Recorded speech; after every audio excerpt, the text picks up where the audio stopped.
Tonight we're diving into the warm, bitter, and slightly forbidden history of the world's most controversial beverage. Specifically, we're going to walk a few miles in your 17th minus century Ottoman slippers during a time when simply sipping a cup of this dark liquid would make it you well. Not quite beheaded, but you've just arrived in it's still called Constantinople by a few old minus timers. But let's not start a debate, it's too late for that kind of drama. The streets are buzzing with the quiet hum of pre-minus dawn activity. Somewhere, a wrist, you rub your eyes, take in the salty air from the Bosporus, and follow your nose toward a scent that is somehow earthy, toast. You're headed for your very first cup of Ottoman coffee. So, before you get comfortable, take a moment to like the video and subscribe, but only if you genuinely enjoy what I do here. And while you're at it, drop a comment with your city and the time you're listening. I always love seeing where it.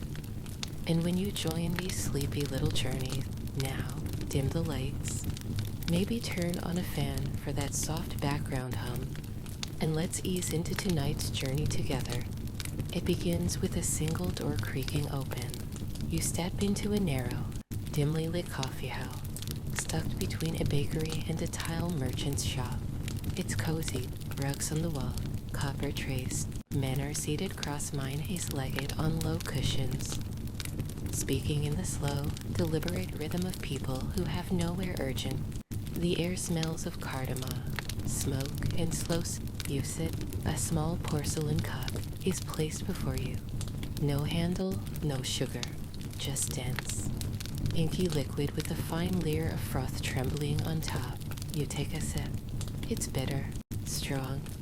It punches your tongue, then settles into something richer, like roasted almonds dipped in. You're not sure you like it, but you already want another. Around you, talk rises gently. Politics, poetry, possibly gossip about someone's sandals. The topics swirl, unfiltered and unmonitored. That's the dangerous part, because this isn't just a coffeehouse. It's a mad HAF, a place where minds gather, not just mouth. And that, historically, makes the Sultan nervous. You see, the Ottomans imported coffee from Yemen sometime in the by the 1600 seconds. It was a lifestyle, a ritual, a slow, smoky rebellion against silence and solid. Everyone was hooked, from sailors to scholars, soldiers to scribes, and especially the thinker, the talker. And that's where things started to stir. You've probably heard that coffee was once considered sinful by some Islamic cleric, not for any intoxicating properties. It doesn't alter the mind the way wind does, but because and when people get stimulated, they stay up late. And when they stay up late, well, they talk. And sometimes they talk about or fairness, or whether the taxes are a little too high this year. You get the pit.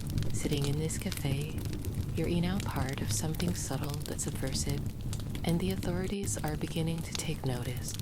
By the time Sultan Murad IV comes to power, rumors are already swirling like steam off your cock. Murad isn't known for his flexibility.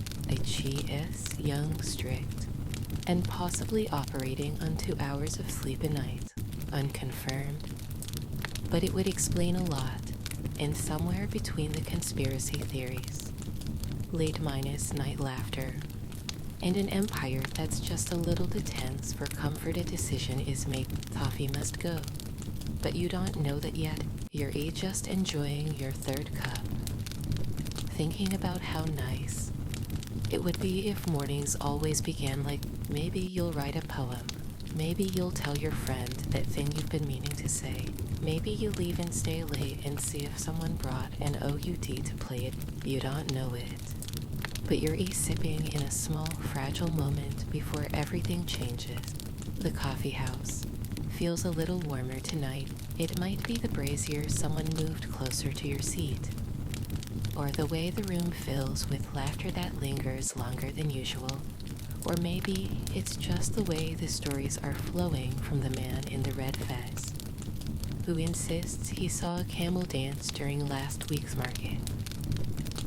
To the baker who claims his new sourdough starter responds, you lean back against the wall, cup in hand.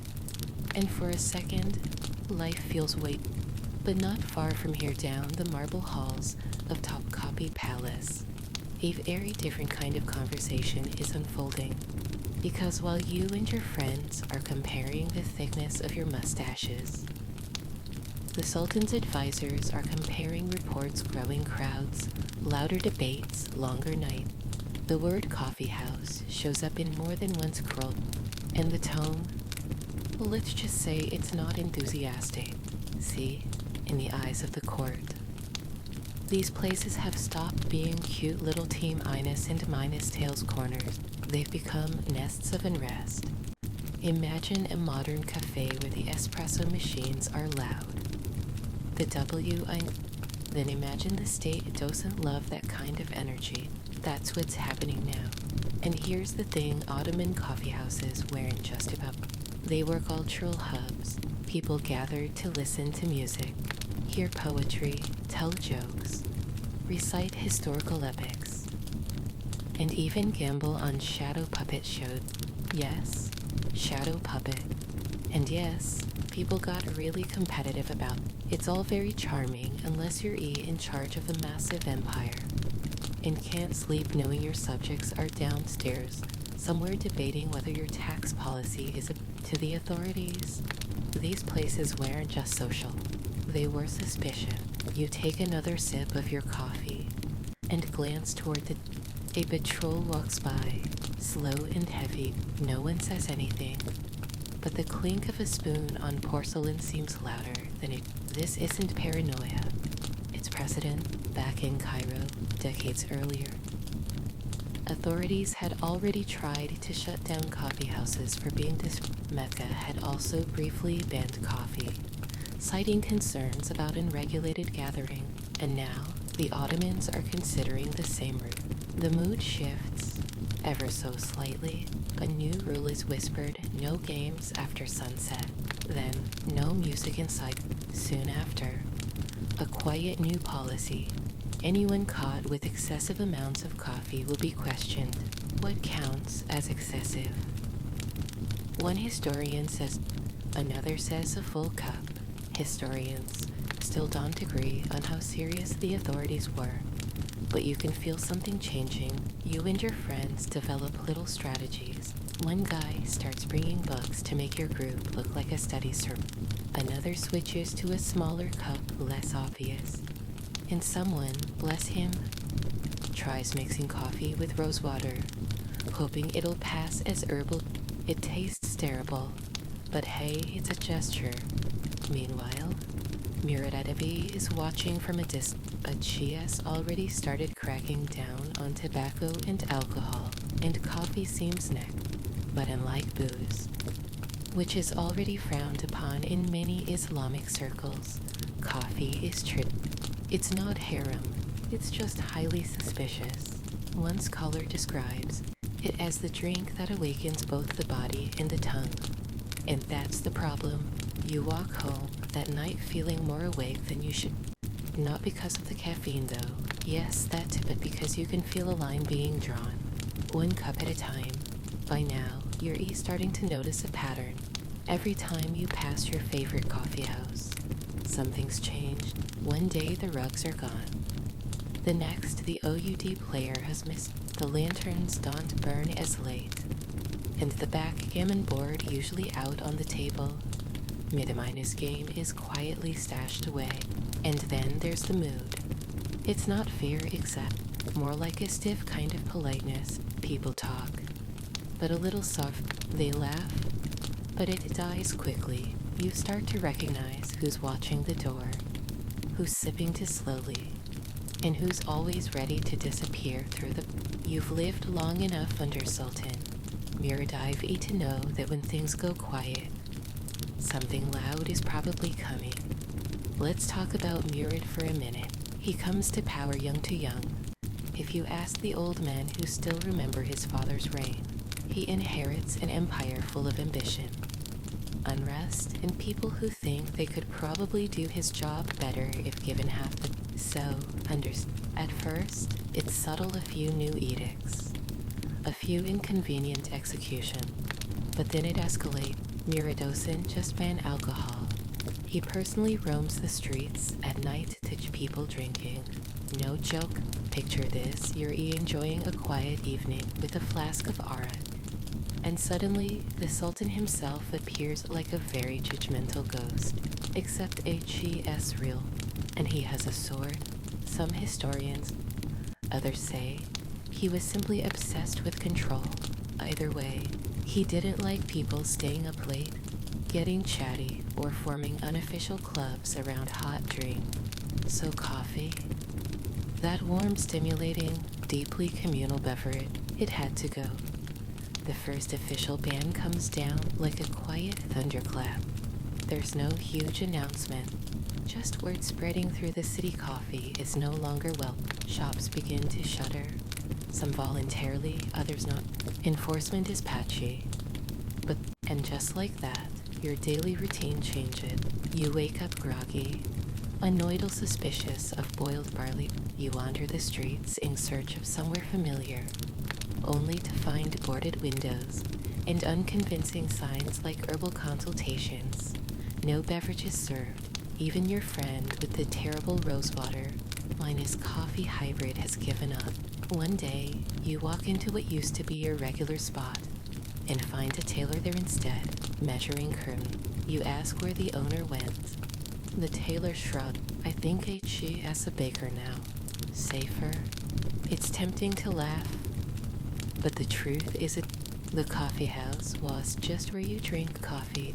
It's where you talk, where you sat with someone from another neighborhood, another class, another opinion, where strangers became neighbors and ideas brewed slowly, like the drink itself. And Murad, he didn't want ideas brewing. He wanted sleep, obedience, quiet. One theory, and historians love to argue about this, is that Murad didn't care about the drink itself at all. He may have even liked coffee. The issue was the culture around, because every time you pour a cup, you also pour space for a conversation, and conversations, well, they have a tendency to wander.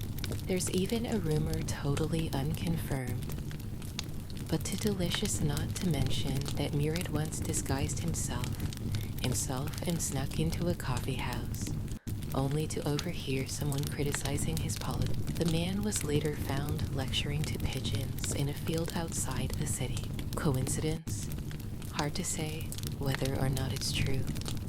The lesson sticks. Coffee might be warm, but it's not always sick, and so you adapt. You start brewing in seed. Your neighbor's cousin knows a guy who roasts beans in a cellar beneath the bat. You bring your own cup. You knock 3 times. You say the phrase, I need something strong. And maybe, but the city feels different now. You can smell the silence. It's a cold morning. The kind that makes your breath hang like ghost words in the air. You pull your shawl tighter, and the narrow alley to your left, the one that leads to the butcher, the candle vendor, and the now minus shuttered coffee house where your friend Yusuf once sang love songs terribly and confidently at the same time. You miss that place, but this morning, as you pass the alley, you hear the faint clink of a spoon against a whisper of roast, a sound like secret. You pause, glance left, then right, no guard. You step inside. Turns out the ban isn't working nearly as well as the Sultan hoped. Sure, the main coffee houses have either closed or disguised themselves as suspiciously well-minus decorated laundry shop. But coffee itself? Coffee refuses. In fact, it's gone underground. You sit down across from a man you only kind of recognize, a neighbor's cousin's uncle maybe. He nods, reaches into a pouch, sewn inside his robe, and produces a small dark bean, roasted, precious, illegal, fresh from Yemen, he says. Like a GS offering you the Ark of the Covenant. You don't ask questions. You just watch as he brews it in silence. A little brass pot, a low flame, a careful swirl, and suddenly, the smell hits you rich, earthy, defiant. This is the first cup you've had in weeks.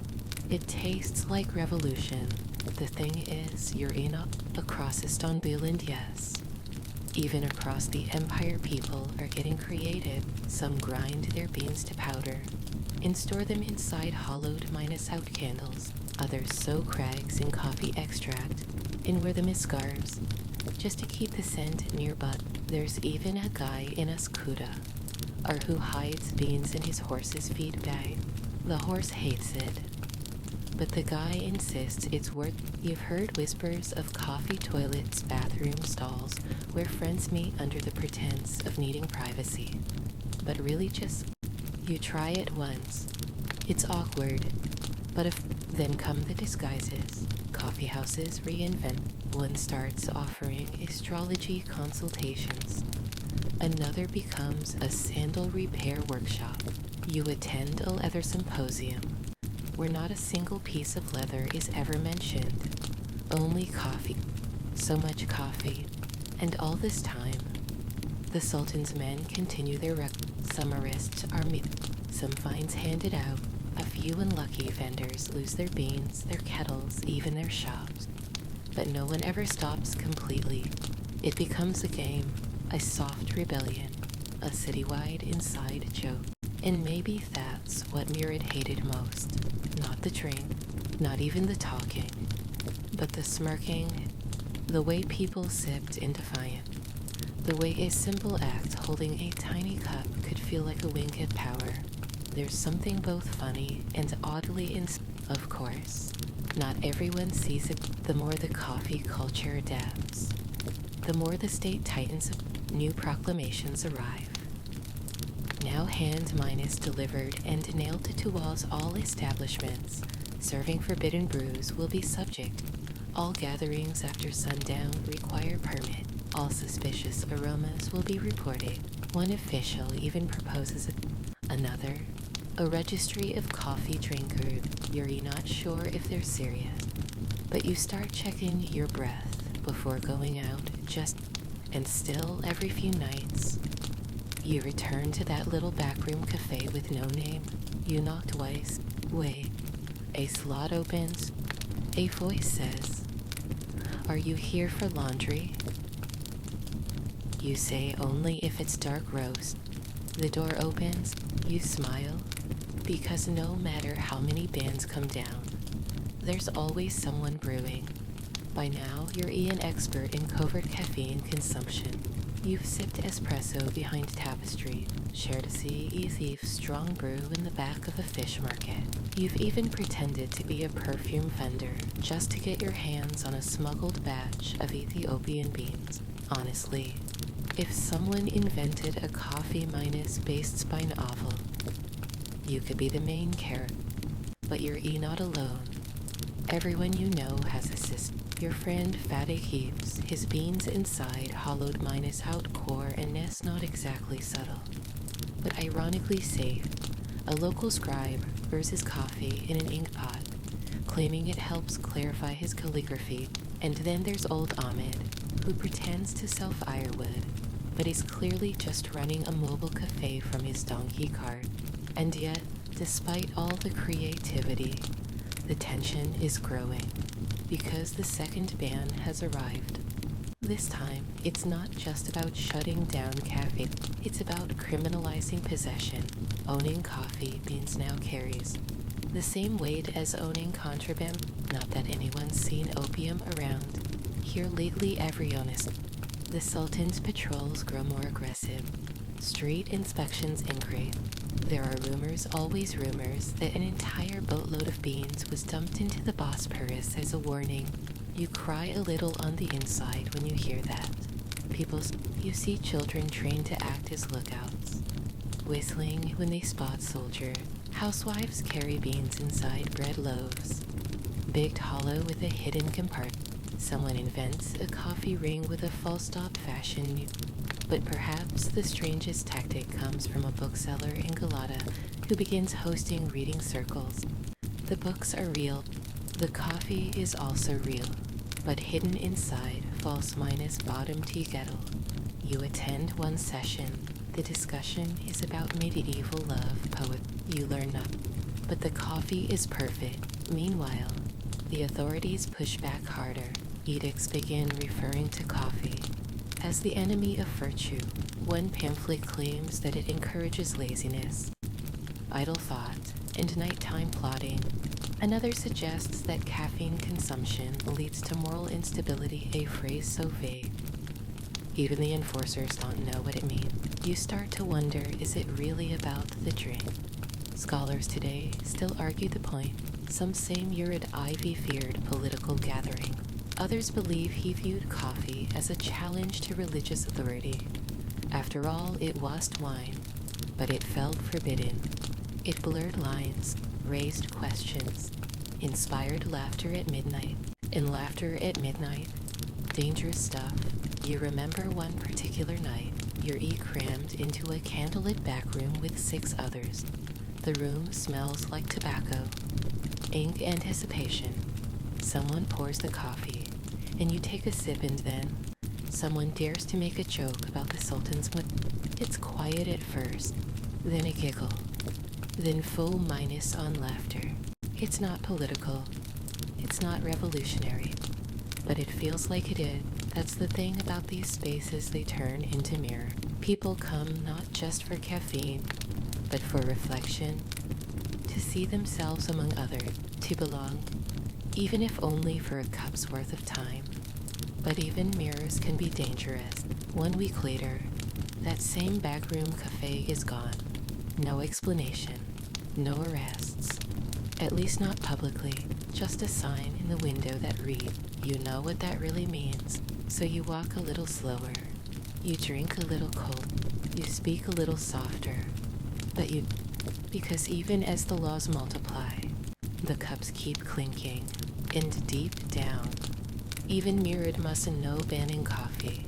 It's late evening, and the city feels unusually quiet. You wrap your scarf around your face, not because it's cold, but because you're carrying something precious in your pocket, a palm minus sized pouch of roasted Yemeni beans, still warm from the pan.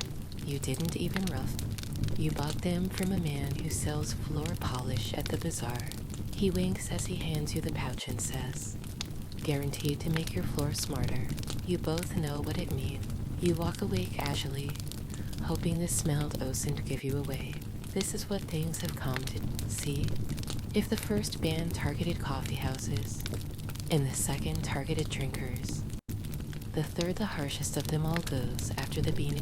Now, even possession is a crime. Not brewing, not drinking, just owning. This isn't just control, it's scorched earth. If the Sultan had stopped here, maybe people would have quietly adapted. Maybe they would have turned to tea or sherbet or sheer willpower. But instead, the ban escalates to what scholars later describe as moral absolutism with a bitter aftertaste. Now there are being raids, soldiers kick down doors, spice merchants are interrogated, street vendors are forced to bite into their own baked goods to prove they're not hiding beans inside. One particularly nervous bae parades 5 loaves in front of the patrol. He throws up on the sick, and still people resist. You watch as the black market adapts again. New slang emerges, deep water for a strong brew, brown dust for ground beans. Coffee is sold in tiny envelopes passed during handshake. A beggar on the corner mutters poetry. But HES really advertising a delivery service. You give him a coin.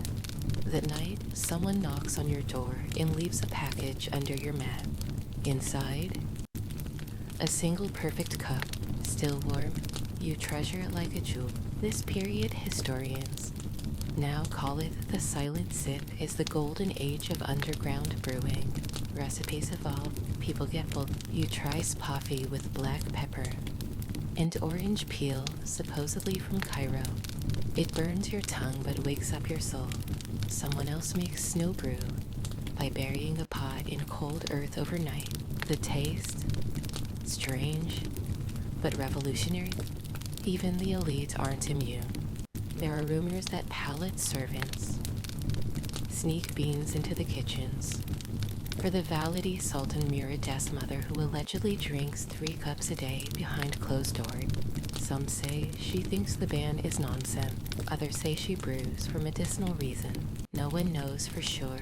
You do hear, though, that palace guards have started carrying tiny copper cups stuck inside their robe. They call them emergencies. You don't know whether to laugh or applaud. Meanwhile, Murad's own grip tightened. He issues new proclamations. One accuses coffee of turning men from work, women from modesty. Another claims that excessive consumption leads to restless thoughts and fragile morals. You wonder what exactly counts as excessive. You drank 4 cups yesterday and only question the meaning of life twice. There's a strange irony here. The harder he bans it, the more sacred coffee turns from a luxury to a symbol. It's no longer just its resilience in liquid form. You find yourself whispering more, moving slower, listening harder. Every sound matters. A knock, a whistle, a kettle sigh. These are the sounds of survival now. And every night, in some corner of the city, someone lifts a tiny, forbidden cup to their lips and murmurs, "You've gotten good at pretending." To the outside world, you're just another ordinary citizen, maybe a cobbler, maybe a scroll-minus copyist, maybe someone who spends far too much time reorganizing dried fruit at the market. But behind closed doors, you're a card-minus carrying member of an unspoken club, the Brotherhood of the Midnight Brew.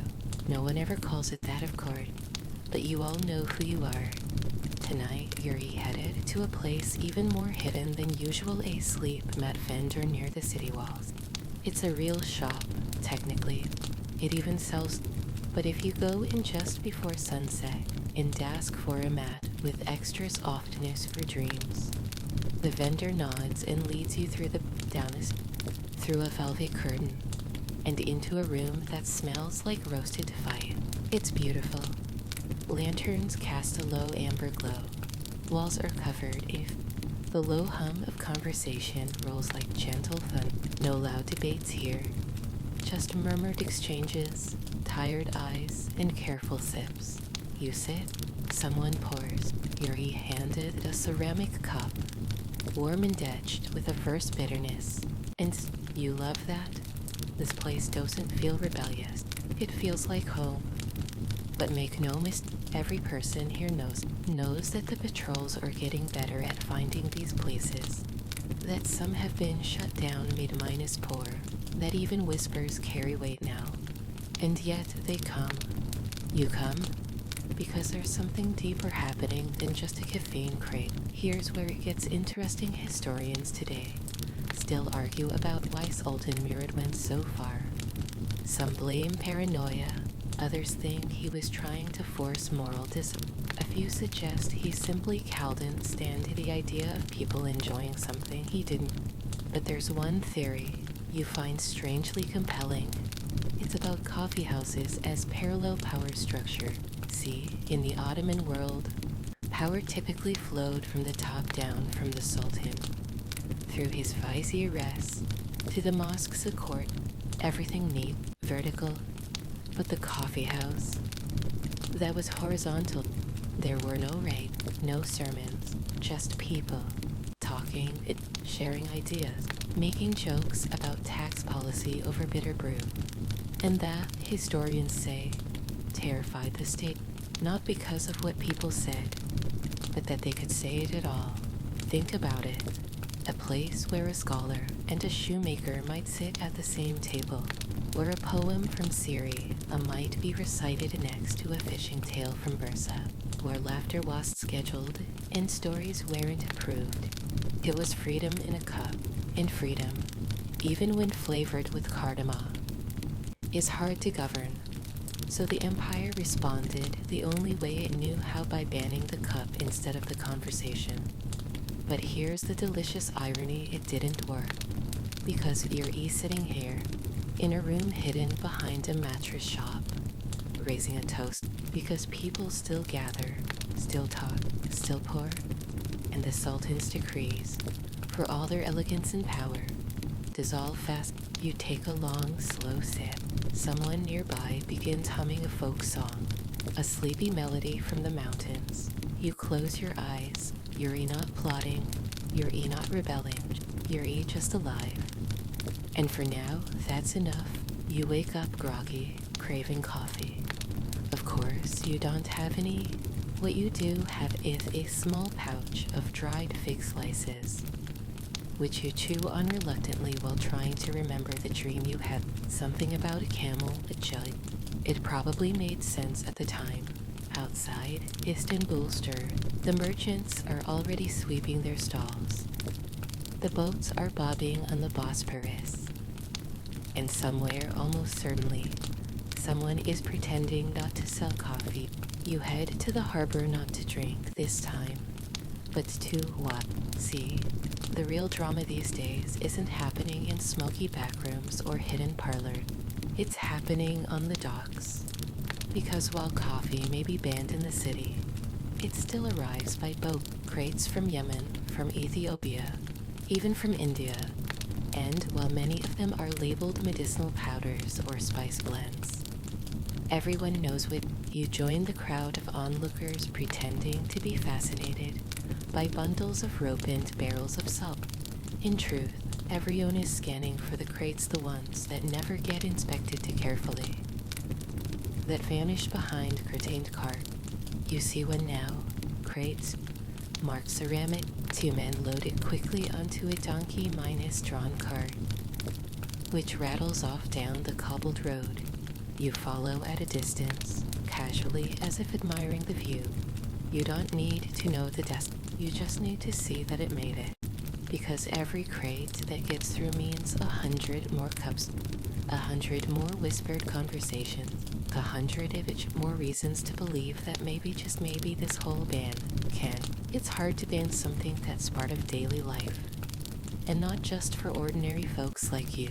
Word on the street is that even some of the ulama, the scholars, and judges have started to soften their stance.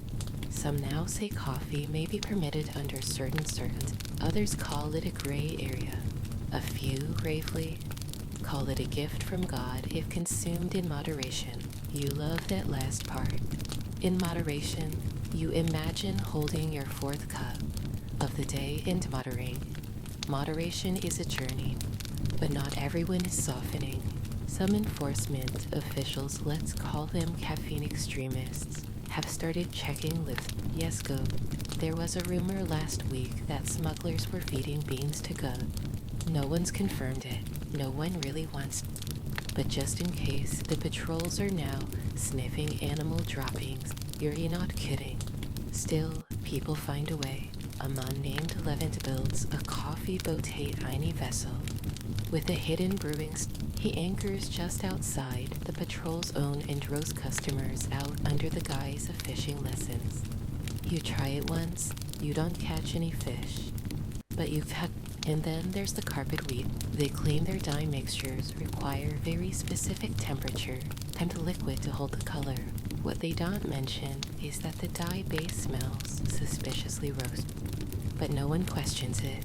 The carpets look incredible. You start seeing more coffee minus inspired fashion too. Brown minus stick sacks embroidered with bean patterns. It's as if the city has decided that if it can't drink coffee openly, it can at least look like coffee. And through all of this, the docks remain a lifeline, a delicate dance between legality and longing. You stand there often now, not to intercept, but just to watch, to remind yourself that somewhere out there, beyond the empire's control, beans are still growing, roast. You breathe salt air, smoke, and the faintest trace of what might just be cardamom. You've always believed that a good cup of coffee speaks for it.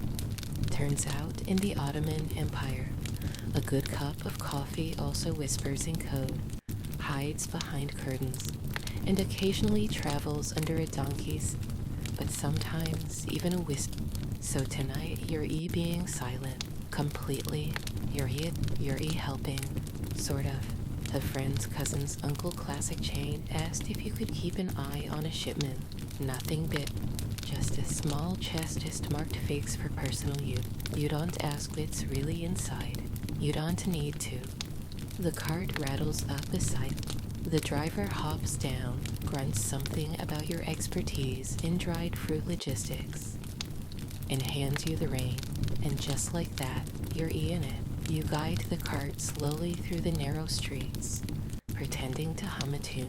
Your palms are sweaty, not from guilt well, maybe a little, but mostly from the weight of knowing you're delivering something that mattered. You're halfway through the spice district when a guard steps into the road. He looks tired, bored. You smile too widely. What's in the cart? Figs, you say, for personal use. He raises an eyebrow. He walks around the cart, taps one of the wheels. Then, for reasons known only to the universe, he reaches inside and pulls out a handful of actual fig. He chews again. No, it's not bad. You nod back. He waves you on. You exhale like a man who just smuggled the Mona Lisa through customs disguised as a bag of groceries. This is your life now. And it's not just you. All across the city, similar scenes unfold. Coffee has become resistant. 100 acts of daily defiance. Half mine is sweet, no milk. People trade beans and ham a mess. Passcoded notes in mosque courtyard. Some say there's a system of colored beads that signals brewing locations. Others swear that pigeons are being trained to deliver espresso. Are the pigeons real? You don't know. But honestly, you wouldn't be surprised. One morning, you find a tiny coffee spoon carved from olive wood tucked into your windowsill. A gift? A warning? A flirtation?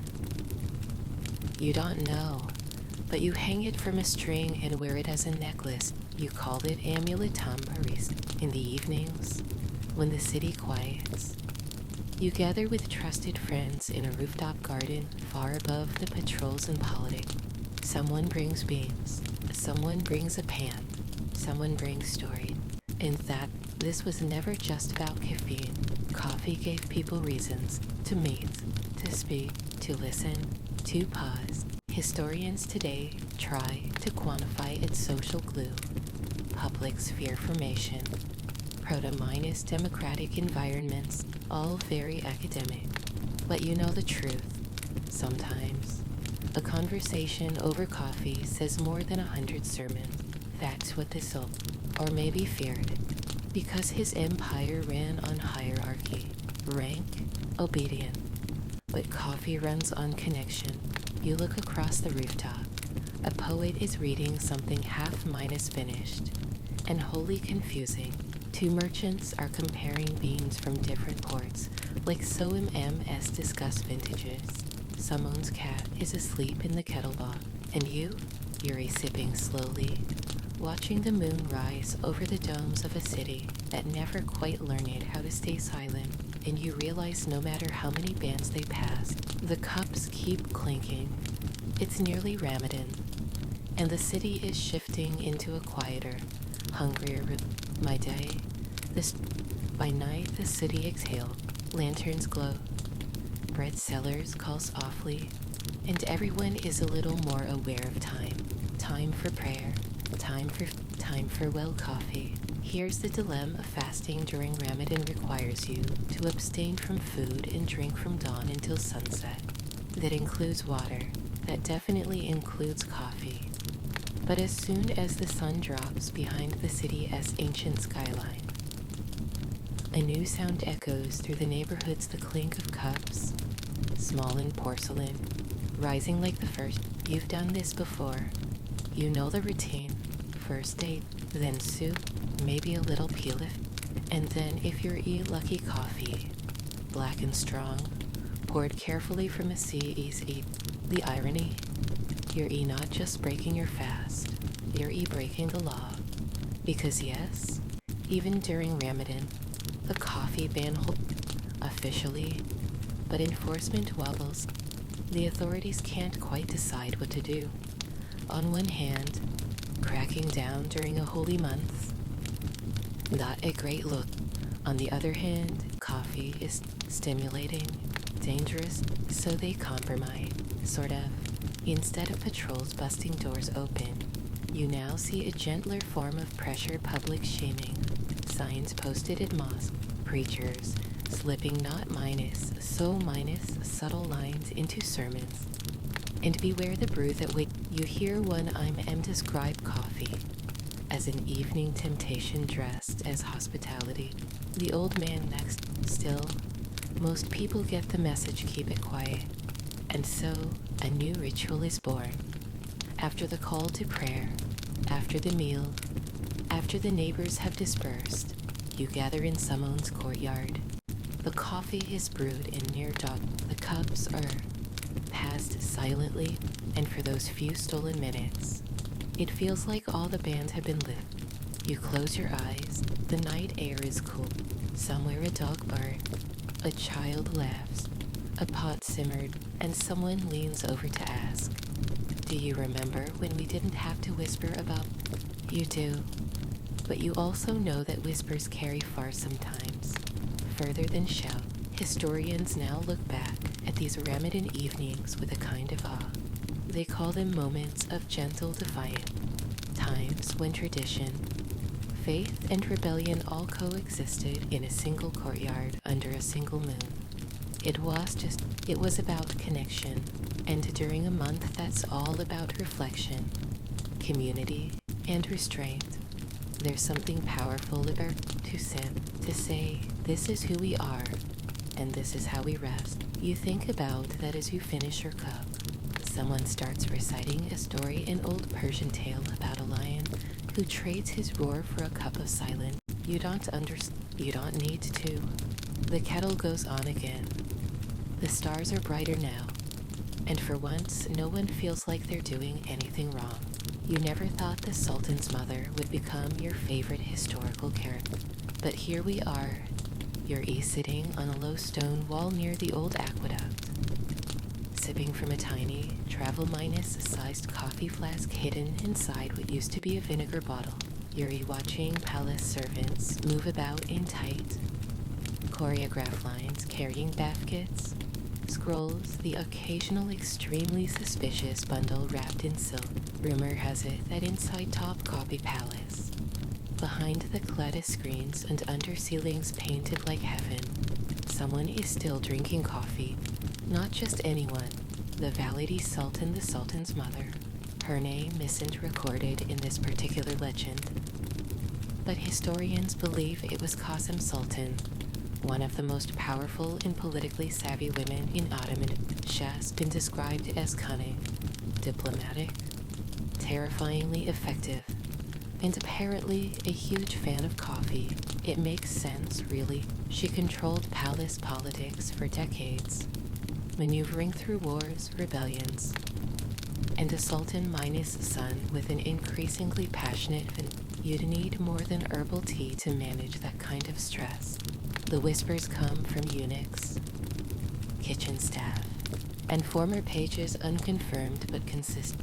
They say the Validi Sultan held court with a small circle of advisors over morning coffee, that she maintained her own stash of beans, hidden behind spice jars in the harem kitchen, that her favorite blend came from mocha, with a hint of clove, and just one cook supposedly claimed she drank 5 cups of.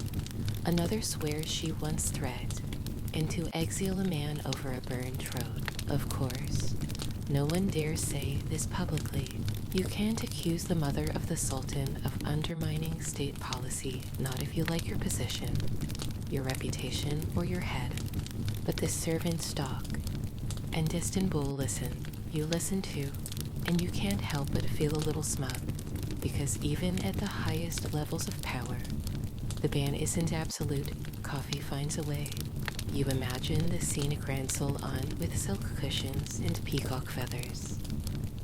And in the center, a woman with sharp eyes and a steady hand, lifting her cup while the city below tiptoes. You're not sure what it means exactly. Maybe it's hypocrisy. Maybe it's pragmatism, or maybe it's just a reminder that coffee, despite everything, is. Modern scholars argue about it. Some believe Qasim Sultan used coffee as a tool of diplomacy. Others think she simply enjoyed it and didn't care what the public band said. Either way, her influence helped prevent even harsher crackdowns. According to a few suspiciously careful footnotes, you like that interpretation? It gives you hope, because if the Validi Sultan herself is sipping mocha behind embroidered curtains, then surely your own little ritual isn't so rebellious. In fact, it feels respect. So tonight, you raise your cup not in defiance, but in solidarity with the woman who ruled from behind a curtain, navigated empires, and still found time to roast. You take a long, slow sip. It tastes like power. And cloves, you're in a courtyard this evening, half minus, shaded by grapevines, and the kind of moonlight that makes everything feel slightly exaggerated softer, quieter, just a little more magic. Someone just told a joke about coffee beans being used as military currency. And it's only halfway ridiculous because you sip from your cup illegally, gently, and it hits you again. This whole thing still makes no sense.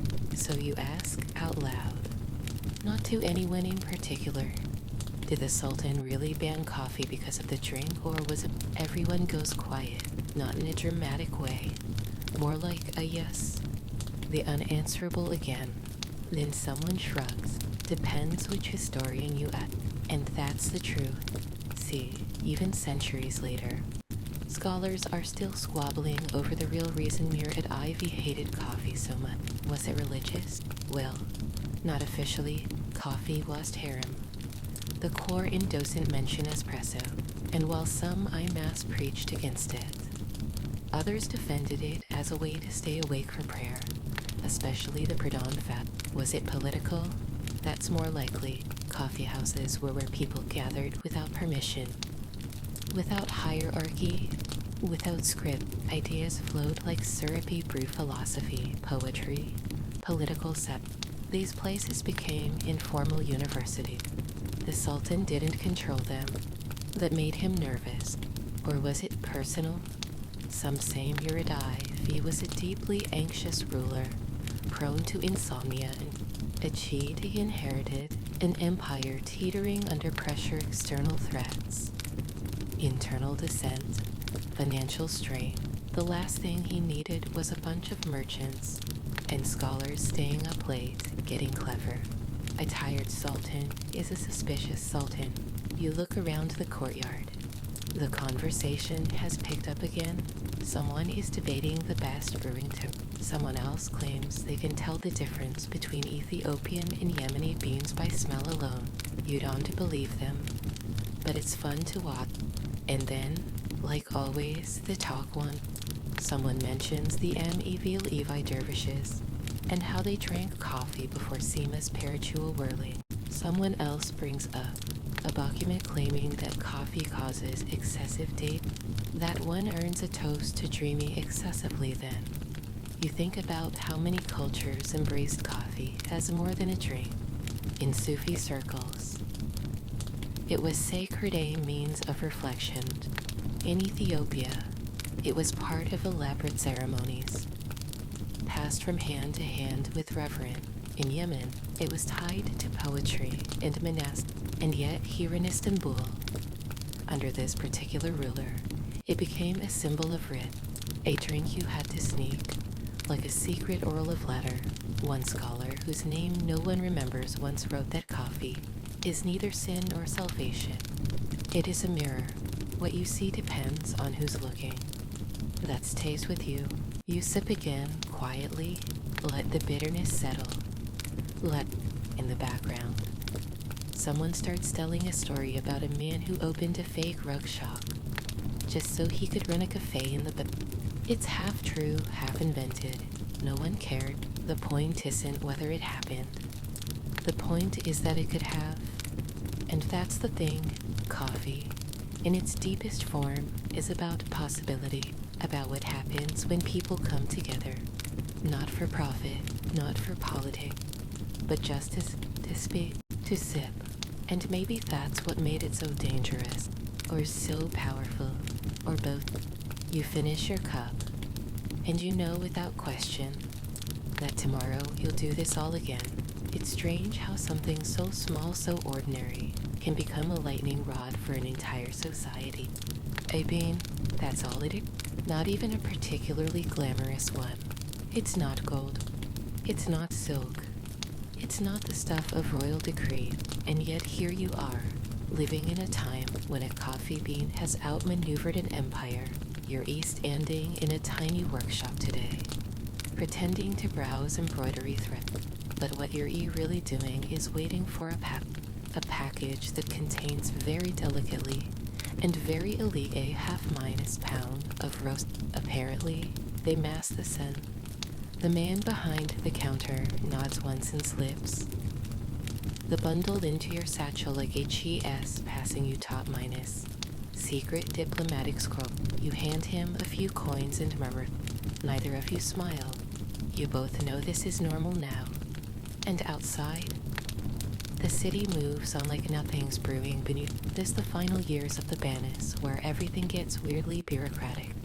There are now layers of enforcement. Some districts ban the drink, but not the beans. Some allow roasting, but only under religious supervision. Some patrols ignore it entirely unless it's after sunset and paired with loud laughter. Even the officials seem confused. One man, a friend of a friend, claims he was fined not for drinking, but for having the posture of someone who had recently consumed coffee, whatever that means. So people adapt. Again, now there are household codes, little signs placed near doors, to signal if it's safe to talk about. A yellow ribbon means no coffee here. A green thread, check the back room, read hide. Just come inside and don't ask questions. You use a green thread. Your neighbor uses raisins, strung along the door like bead. You still haven't figured out his code, but he seems happy. The social rituals evolve too.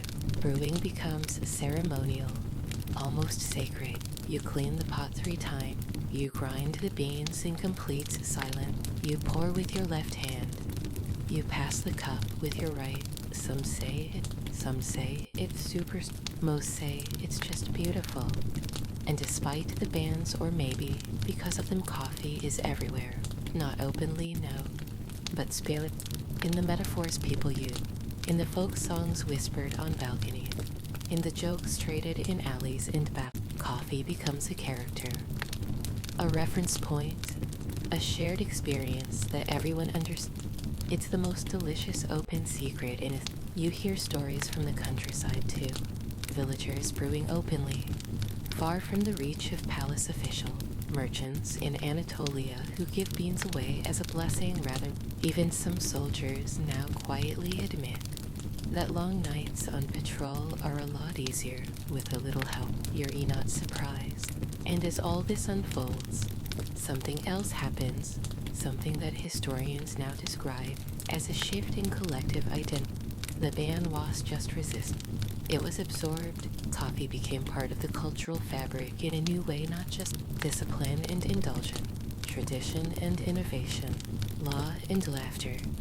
And that more than any sultan's decree is what gives it staying power.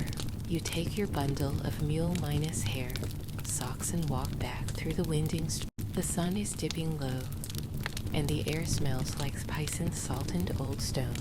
Somewhere, a child is singing. Somewhere, someone is preparing a tiny brass pot. And somewhere maybe closer, then you think someone is raising their first cup of the night in quiet celebration, not of rebellion, but of resilience. Tonight something is different. Not in the air, not quite. The sea breeze still drifts in from the Golden Horn. The cats still fight like poets beneath. The city still hums with that strange blend of reverence and restlessness that only Istanbul seems. But you feel it? A shift. You're back in your favorite rooftop spot, the one with the loose tile that everyone trips over. The one where the old butcher reads Rumi out loud like he wrote it himself. And tonight, the cups are outerly, the coffee freely poured, the curtains drawn but not tightly. There's a new rumor in the air. They say the ban is softening. No official edict, nothing carved in marble or yelled in the market. But someone claims a coffeehouse, reopened near the Grand Bazaar quietly, cautiously. Someone else says the guards have started ignoring the scent of roast. One woman swears she saw a government official sipping openly in his carriage. In daylight, you don't trust rumor, but you trust movement, and there's been a lot of it lately. The Empire has other things to worry about now: wars, trade, finances, and honestly, chasing down coffee drinkers just doesn't make the priority list anymore.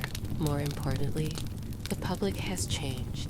People are tired of whispering, tired of hiding kettles, and sewing beans into belt buckle, tired of pretending that a drink can be a criminal act. They want to sit again, to gather again, to clink cups without fear. And maybe, just maybe, the state is finally realizing that some things cannot be banned forever. You think of how far you've come, from the first sip in a tucked-in is awake a fig, to the whisper networks, the code words, the mule minus hair soft, to this moment now, where you hold your cup without apology. It's not quite legal, but it's not quite criminal either. It just, and you realize this is what victory feels like. Not loud, not dramatic, just quiet normalcy. Returning like an old friend who never knocked. Historians now call this period the reabsorbent of a fancy term. But what it means is simple: the Empire gave up. It never said we were wrong. It never formally revoked the bans in dramatic ceremony. It just let coffee come back, bit by bit, cup by cup. You still remember when it felt dangerous, when the first sip of the day came with a heartbeat, when the phrase "want to meet up" came with an entire dance of coded responses into backdoor alleyways. But tonight, someone says, "It'll bring the seas even." Tonight, a boy on the street offers you a tiny paper cup, roasted with cinnamon, and asks for nothing in return. Tonight you drink, and there is no fear, and it tastes the same, and it tastes completely new.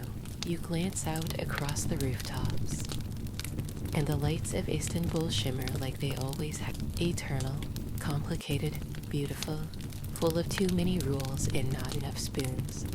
But somehow, and you take another sip, and smile, because for the first time in years, the city is drinking openly, and you didn't just survive the ban, you outlasted it. You're walking through the city now, no disguises. No bundles, no coded greeting, just you. The sound of your sandals tapping against worn stones, and a cup in hand, still warm, still fragrant, still a little rebellious out of habit. It's a different Istanbul than the one you met at the start of this story. The scent of roasted beans is no longer something you hide in folds of. It wafts through open doors, drifts from cafe windows, dances through alleyways with total, unapologetic presence. The coffee ban is gone. Not formally, not with parades or proclamations. No golden trumpet announced it. No parchment tied with silk. Just time, and the stubborn ritual of people who refused. And now, even the palace drinks again. You pass a new coffeehouse bright. Honest, loud, tables are full. Cups clink like tiny symbols of persistence. Someone is playing music. Someone else is reading a letter aloud. A dog sleeps under a table with the contentment of one who has never feared a kettle. You pause at the door. The owner nods. You nod back. That's enough. Inside, the walls are painted a soft taupe. Brass lanterns swing gently from the ceiling. And in the center of the room is something remarkable. A mural. It shows a man fictional, maybe hunched over a coffee pot, holding a spoon like a sword. Around him are ghosts, patrolmen, scribes, mothers, scholars, goat, all sipping. It's beautiful. You sip. The waiter brings you a cup without asking. It's red, strong, just the right amount of bitter. You raise it to your lips, but then pause, not because you're afraid, because you're remembering. How many years did this last? 3 bands, dozens of eat it, countless cups poured in silence. The academic consensus varies, some say 15 years, others say 20, depending on where you start counting. But you don't need a precise number, you lift it. And as you take that first open minus air sip, you feel something else settle on your shoulder. Not just warmth, not just peace, not the peace of perfection, not the peace of everything is fine now, but the peace that comes after a long, absurd, exhausting journey when the thing you love is no longer illegal, just yours again. Historians will debate Murad's motives forever. Some will say he feared sedition. Some will say he had stomach problems. Some will say he never even liked the... Let them argue. You have your cup.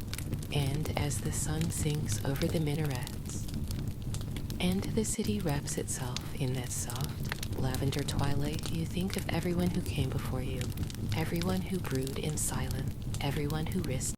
You sip for them, you sip for you, and you sip for the future, one that will never quite understand, because some things are worth holding on, even if it takes 3 bands to prove it. Gentle closing segment. The streets are quieter now. The city sighs with contentment, like a kettle cooling after a long boil. You've walked far in night, not just through alleyways and courtyards, but through time itself. From the first cautious sip to the final triumphant, from whispered defiance to ordinary peace. So now, let the stories, let the details blur, let your breath slow, your hands rest, your mind begin to drift. Maybe you're still on that rooftop, under vines and stars. Maybe you're still hiding beans in hollow book. Or maybe, just maybe, you're floating in that perfect moment. Mug in hand, moon overhead, the whole world warm and slow and safe. Sleep well. You've earned it.